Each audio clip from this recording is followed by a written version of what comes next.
Nothing you can really do. Nothing. Nothing Nobody's at going to get all. that because nobody's going to think you No, picked this song. no, I no didn't one's. know. I didn't know it. Nope.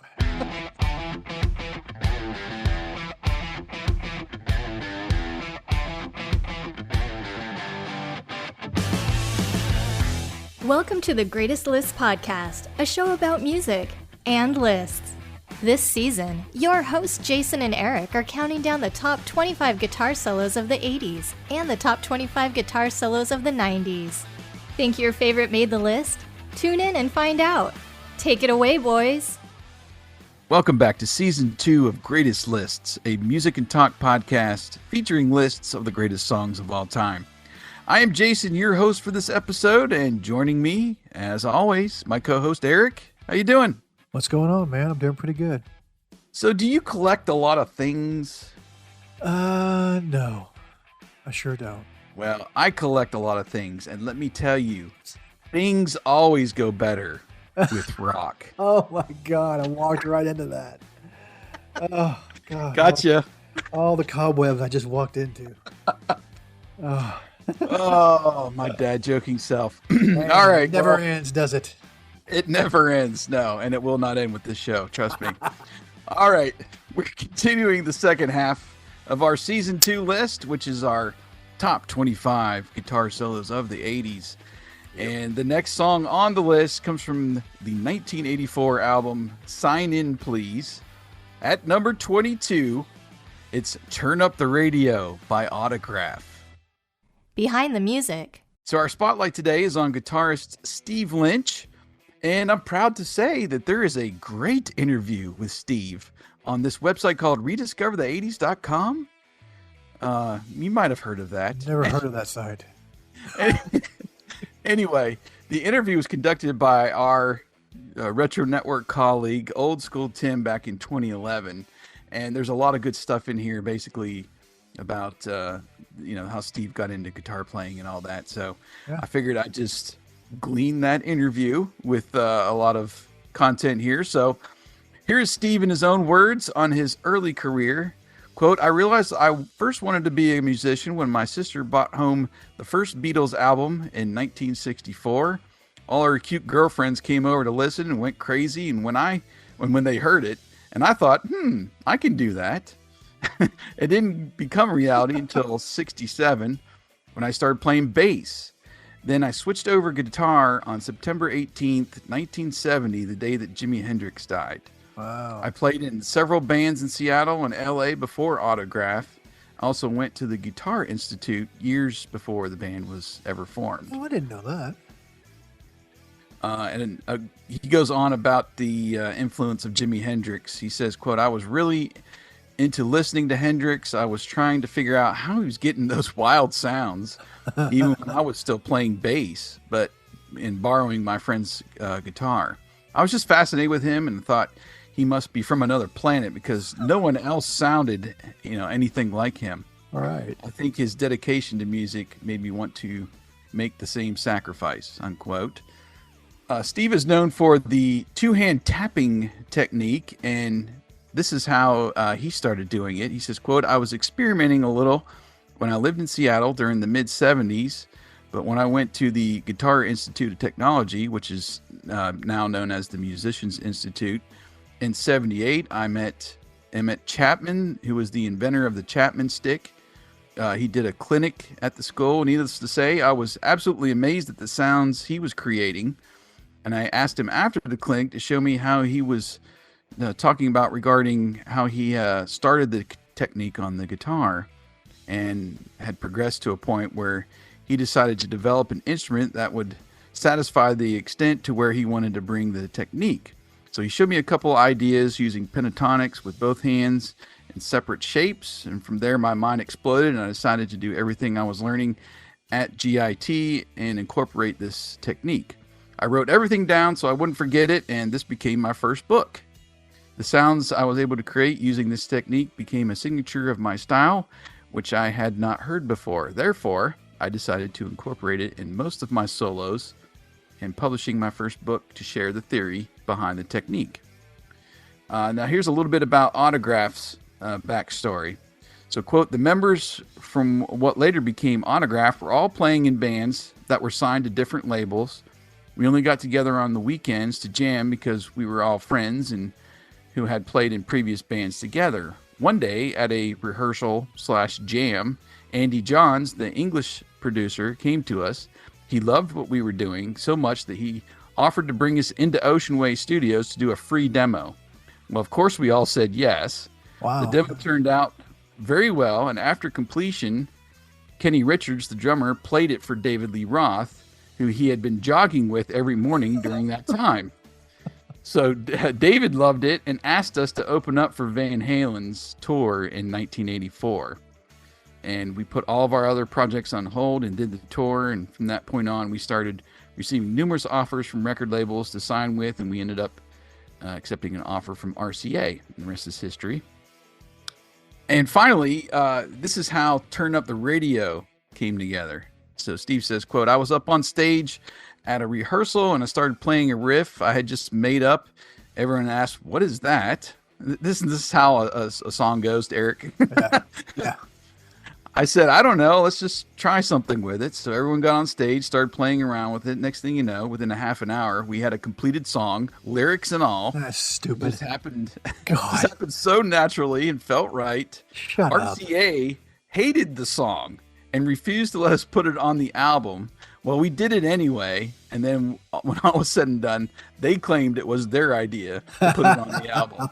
Yeah, right. Quote. That's dumb. You wrote that song a half an hour. That's ridiculous. Isn't that all? That's how always. That's how all the great come songs together. It's just like 20 minutes. Oh, I was done. Yeah. Lyrics and all. I wrote it on the back of a paper bag, and you know, yeah, whatever. Shut up. Tattooed the chords to my arm. Whatever. Yeah, so I would remember. Oh my gosh. Let's get personal. So I had heard this song through the years, but I've never really dove into Autograph's catalog or what they have of a catalog until like this last 10-year period. The album cover for Sign In Please, it has that chromed hand holding a necklace. I don't know what that style is. It's awesome though.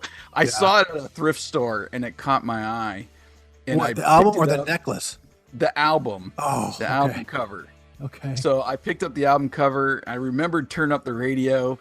So I bought it for a few bucks. It's a great album. I love that first album. Yep. And it just, side to side, thinking about it as a record and flipping it. Oh, it's so great. Yeah. So it wasn't, and then I can't remember now, just left me the next one after that they released that was in the 80s. That one was pretty fun, but they never really, took off past this one song that just kind of crossed over. But it's some really good, hard rock music, and I've just, I don't know, I've enjoyed them. It's weird that they didn't get any bigger than they really did during that time, Yeah, those first two albums are ridiculously good. This one especially, but the next one, That's the Stuff. Yes. That's a criminally underrated album. It's so good. But yeah, honestly, you can. This is going to sound horrible. You can look at them and realize why they didn't get very far as mainstream success, because they weren't pretty boys like the rest of the bands that were hitting them at the same time. They had the long hair though. They did, but I watched them. They played on not American Top 40. American Bandstand? American Bandstand. Yeah. And I want to say it was like Solid Gold or one of those other shows. Yes, like, they really? were on Solid Gold. That's exactly right, because I remember seeing that. But, and it's a little, not American Bandstand, a little awkward maybe on Solid Gold, but yeah. I don't know. But you're right. This album is it's one of those albums that you're like, how did this not get any bigger than it was? Because it was right. It's got. I can think of, just off the top of my head, 5 songs off of that album that are just great songs, and they went nowhere. Even their next single after Turn Up the Radio I don't even think it charted. It didn't even get any attention at all. Yeah, it was criminal how little success these guys had. Yeah. I mean, just I don't know. It's weird how almost I don't know if it's the music industry or just the general public choose which artists rise, well, or at least have their moment. I mean, this moment was really quick. Yeah, it was. I mean, and it and I've discovered that in my my album project. Just certain bands that they were just poised to be successful, and they didn't do anything. You're like, how does that happen? How does that? I mean, you write all these good songs, you have a great produced album, it sounds great, and it just doesn't work out for that band, but for another band it does. I don't get it. It's a shame. So, yeah. The breakdown. All right, so as far as the solo goes, just like I Want a New Drug that we just talked about a couple episodes ago, there's some really fun licks in the intro. Yeah. You get that flock of seagulls effect, I call it, with him just kind of up real high, and it almost sounds like sound effects or something that he's doing with the guitar, but he's just kind of like playing around almost at the beginning, and then you get that "turn it up," lyric, and it just kind of packs it in. But as far as the main solo, he packs a lot into 40 seconds. Oh yeah. I mean, you definitely hear his tapping technique. I especially love the ending when you hear that tapping like decrescendo, as he's where going it goes down. Yeah. Yeah. Oh, that's so good. Yeah. But you can see the whole technique in the solo in the music video, which is something to revel in for a while if you haven't watched the music video. But you see all the finger picking and just his technique there in the music video. Then I don't know. The more I listen to it, the more I think maybe this is too low on the list. But I just love this song.